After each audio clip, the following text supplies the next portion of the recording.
What's up, family? How are you? Thank you to all who have gave me feedback again on this idea of how you're doing. So for those of you who don't know, you can refer back to the previous video. But really the question is, how are you? And I mean that in the actual question in of itself, not just the, yeah, I'm good, I'm fine. No, it's really like, how are you doing? And some people have responded in saying, and they're actually doing much better than they expected, or some of these changes are they're trying to get used to, trying to allow their lives to accommodate to them. And as for myself, I personally am going through a little bit of ebbs and flows. Work is definitely picking up, lots of new things on the horizon, but overall doing pretty good for the most part. Really thankful that God has given me a lot of great opportunities to be out here to serve my staff, my community, my patients, and even now, church family as well. But let's talk a little bit more about that. And I want to tie that into our passage today from Deuteronomy 11:22 through 32. I'm going to read 3 verses for you. It's right here. Verse 26 through 28. It says, "See, I am setting before you today a blessing and a curse. The blessing if you obey the commands of the Lord your God that I am giving you today. The curse if you disobey the commands of the Lord your God and turn from the way that I commanded you today by following other gods which you have not known." Crazy, right? This idea of a duality, this idea of a blessing or a curse. And we always talk about this idea, right? Like you're thinking, oh man, this is both a blessing and a curse.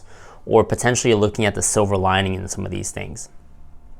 So I'm going to encourage you to think about this in this very special way. And I'm not trying to say that COVID or whatever this is happening is a blessing or a curse in any way, shape, or form. I'm simply pointing out that there are positives and there are negatives coming from every situation possible, right?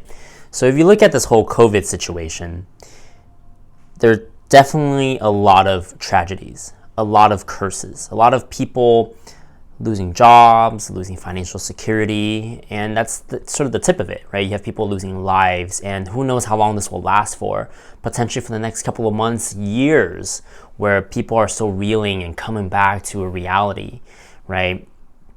But at the same time, there are also different things that could be, let's say, opportunities, right? So if you look at what's happening now, where maybe some of us didn't have opportunities to sit still and think about God or reflect on what he's done in our lives.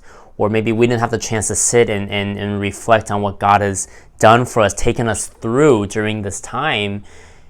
And you look at that and you think, wow, there's no way that anyone can artificially create an environment where everyone in the world is forced to hit a reset button, right? So there's always this duality to things, right? And so, cool, coming back to yesterday then, we talked about stagnant waters, and then we talked about flowing or turbulent waters.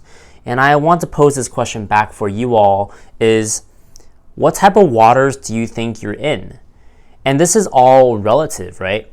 Because if you consider yourself to be in turbulent waters now with all these changes, the implication is that previously you're in a bit more of a still waters. Versus the other way around, like I'm just stagnant right now, I'm not doing much.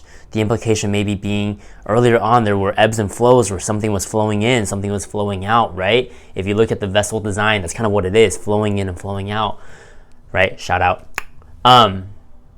But where are we now? Where are you right now? And we found out a little bit of how you're doing, of how you may be doing a little bit differently based off of what you had expected going into this situation.